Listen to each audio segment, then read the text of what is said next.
अब ये वाला क्वेश्चन देखते हैं। 4 potential divider circuits each consist of a battery of EMF 9 volts and negligible internal resistance। तो यहाँ हम इग्नोर कर सकते हैं। Connected to a combination of resistors. Each of the resistors in the circuits has either a resistance of X or 2X. Which circuit has the largest output voltage V? अच्छा, यहाँ अगर option A देखें, and obviously this is the question, जहाँ अगर आप options नहीं देखें तो आप कुछ भी नहीं कर सकते। ऑप्शन ए में आपके पास 2 इक्वल रेजिस्टर्स हैं and they are connected across 9 volts. ये चीज़ आपको वैसे भी नज़र आ जानी चाहिए, but if you don't you can also just write it out according to the voltage divider. तो आपको नज़र आ रहा है कि यहाँ जो वोल्टेज होगा that's going to be the resistance of this resistor upon this total resistance which would be 2x times 9।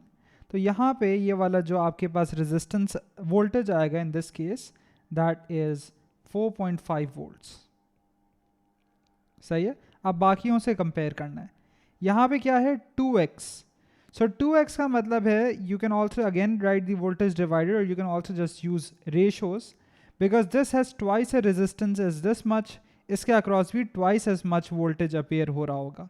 So you can probably also just do the mental math. इसके अक्रॉस 6 होगा, इसके अक्रॉस 3 होगा। So in this case this is 6 volts. If you do not see this, just write it out again that 2x इस resistor की value है upon 2x plus x times 9, so that would be 2 by 3 times 9 और answer 6 आएगा। In this one what's happening?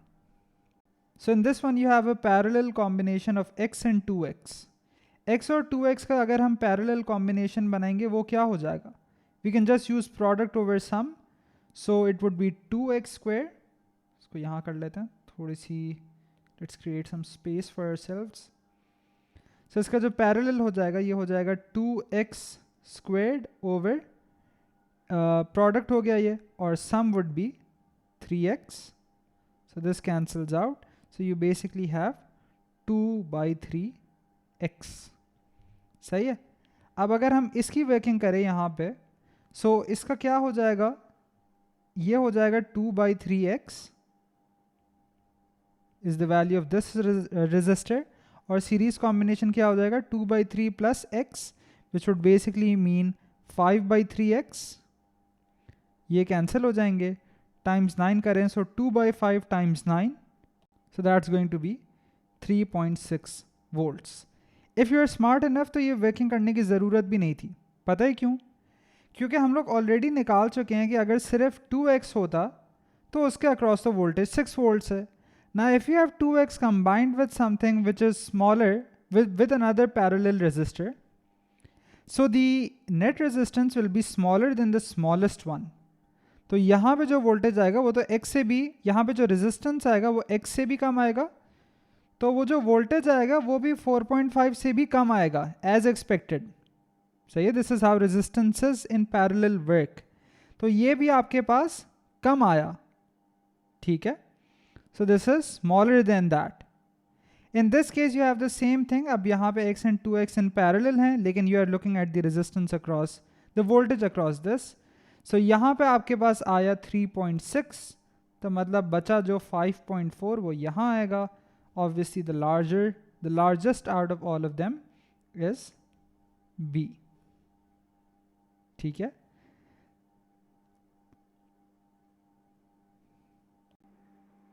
A voltmeter is connected into a circuit with the polarity shown। So ये voltmeter को देखें, ये इसका positive end है, ये इसका negative end है। So this end पे जो भी voltage आ रहा होगा minus this end will show you the voltmeter reading। The sliding contact is moved to end P of the potentiometer and then to end Q। So यहाँ से start होता है और फिर इसको all the way वहाँ ले जाया जाता है। So question पूछ रहा है what are the two readings of the voltmeter जब वो P पे हो और जब वो Q पे हो। सो सर्किट बना के देख लेते हैं कि यहाँ पे किस तरीके का सिनेरियो होगा। तो वैसे तो आपको ये पोटेंशियोमीटर वाला सर्किट नज़र आ रहा है कि यहाँ पे आपके पास अक्सर यहाँ पे इसको as a curly wire sort of show किया जाता है स्लाइडिंग कॉन्टैक्ट दिखाने के लिए, और याद करें तो उसकी मदद से आप ये वाला अननोन EMF मालूम कर सकते हैं। But there is a requirement on that, वो ये है कि ये वाला पॉजिटिव एंड अगर है तो पॉजिटिव से कनेक्ट हो रहा हो, so that both of these EMFs are basically opposing each other. एक सर्किट में करंट को एक ये वाला जो सोर्स है करंट को यूँ भेजना चाह रहा हो और दूसरा वाला उसको दूसरे रास्ते में भेजना चाह रहा हो, और फिर जब वो बैलेंस हो जाता है when the EMF across this is equal to the EMF of this, फिर आपके पास बैलेंस पॉइंट आ जाता है। अब यहाँ पे अगर देखा जाए तो ये पॉजिटिव एंड है, ये नेगेटिव एंड है, तो ये दोनों ही एक ही तरफ सर्किट को करंट को ड्राइव करने की कोशिश कर रहे हैं। ठीक है, चलें वो चीज़ को अभी एक सेकंड के लिए साइड कर देते हैं। तो यहाँ पे ये पॉजिटिव एंड है, ये नेगेटिव एंड है। जो भी इसका वोल्टेज आ रहा होगा according to the potential divider rule इसके अक्रॉस, वो आपके पास यहाँ पे आ रहा होगा। ठीक है, सो यहाँ मैं कह सकता हूँ कि at this point all of this circuit I can just simplify to some voltage here, which is basically going to be some portion of the 3 volt. इसको मैं कह देता हूँ some voltage V कह देता हूँ, सही है। So this is some voltage V, और फिर इसके across you have connected the voltmeter, ये इसका positive end है, ये इसका negative end है, and this is the 3 volts. तो ये जो वोल्ट मीटर है वो बेसिकली इन दो पोटेंशियल्स इन दो वोल्टेज सोर्सेस के दरमियान का पोटेंशियल डिफरेंस बताएगा। अब अगर हम P की बात करें तो क्या होगा? सो एट P बेसिकली अगर आप देखा जाए तो यहाँ पे जब आपका कॉन्टैक्ट होगा at this point, so your contact will be here, तो क्या यहाँ पे कोई भी वोल्टेज आ रहा होगा? The answer is no, because there is no length, so there is no resistance of this potentiometer, तो ये तो कोई भी शेयर नहीं उठा रहा होगा इस वोल्टेज सोर्स का। सो इन दैट केस यहाँ पे जो वोल्टेज है ये ज़ीरो हो जाएगा, and this is then just going to basically monitor the potential difference according across this source. So positive end with 3, negative end with this zero कह लें, so 3 minus zero. So sliding contact at P पे आपका जो volt meter reading आ रहा होगा वो zero आ रहा होगा। अब दूसरे केस में क्या होगा? जब आपका पोटेंशियोमीटर पूरा इस लोकेशन पे है, when the contact is here, then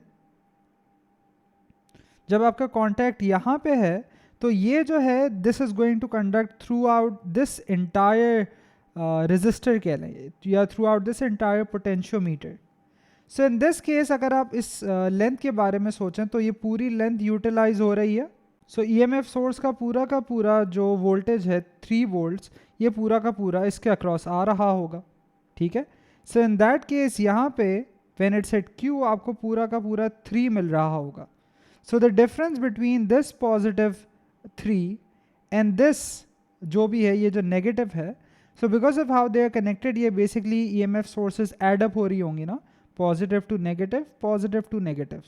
so 3 + 3, तो ये if we consider this to be, if we can basically sum this up as 1 voltage source, तो वो 6 वोल्ट की होती और हमारा वोल्ट मीटर हमें उसके अक्रॉस का PD बता रहा होता। That's going to be option D.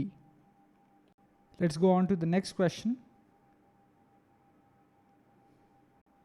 So a proton has mass mp and charge positive E. What are the mass and charge of an anti-proton? So anti of anything, an anti-particle, mass same रहता है and charge is opposite, but it's still the same in magnitude. So charge would be negative E and the mass would still be mp. Very straightforward. Question 39. A uranium nucleus has 92 protons, 143 neutrons. सही है, ये proton है, ये neutron है। तो याद रखा जाए कि जब इसका आप क्या कहते हैं, when you're writing the nuclide notation basically, so 92 plus 143 will be its total nucleon number. पहली बात तो ये आपने जहन में रखनी है। So this is going to be 235 और आपका जो प्रोटॉन नंबर है that's 92. So 235 and 92. Then it undergoes some sort of decay, जैसा कि सवाल में बताया हुआ गया है। This emits 3 alpha particles and 4 beta negative particles to form some nucleus X. Alpha particles की जो configuration है वो आपको पता होनी चाहिए, it's 4 2, और ये 4 beta particles, beta negative particles emit करता है। Beta negative particles have and -1 as a charge, and then we basically have to find x कि भाई x की क्या न्यूक्लाइड नोटेशन है। सो वी नो कि यहाँ पे जब आपके पास if you just use the conservation of nucleon number, conservation of proton number, तो यहाँ पे यू हैव 3 times 4 12। 12 से यानी आपका x का जो है एज़ कम्पेयर टू दिस 12 से कम हुआ होगा आपका nucleon number. So 235 minus 12, this is your nucleon number. सही है, so that must be 223। So it's either option C और डी देन। लेकिन अल्फा डिके से प्रोटॉन नंबर पे भी फ़र्क पड़ा है, बिकॉज दिस वाज 92 और आपके पास यहाँ पे 3 times 2 6 से योर x जो भी है उसका प्रोटॉन नंबर कम हुआ होगा, again just by conservation of the proton number. But then you also have 4 beta particles which are released और ये हैं नेगेटिवली चार्ज्ड। तो इसका मतलब है according to the conservation of charge this must increase by 4। So 92 minus 6 plus 4 is what you actually want. So this is 92 minus 6 plus 4, so minus 2, so it's going to be 90. Let's go on to the last question now. Last question now. Which statement about a proton is correct? A proton is a baryon but not a meson. This is absolutely correct कि एक proton जो होता है it's a baryon but it's not a meson. मीज़ॉन क्या होता है कि when you have 2 particles और एक पार्टिकल और वो जो दूसरा पार्टिकल है they are basically anti particles of one another. So you have a quark और उसी का एंटी क्वार्क, जैसे कि up down, charm strange, top bottom. So that would be a meson. A proton is not a meson. ठीक है, a proton is both a hadron and a meson. It's not a meson, it's not a meson. Hadron is anything made up of quarks. So hadrons में you have 2 major categories which are baryons and mesons.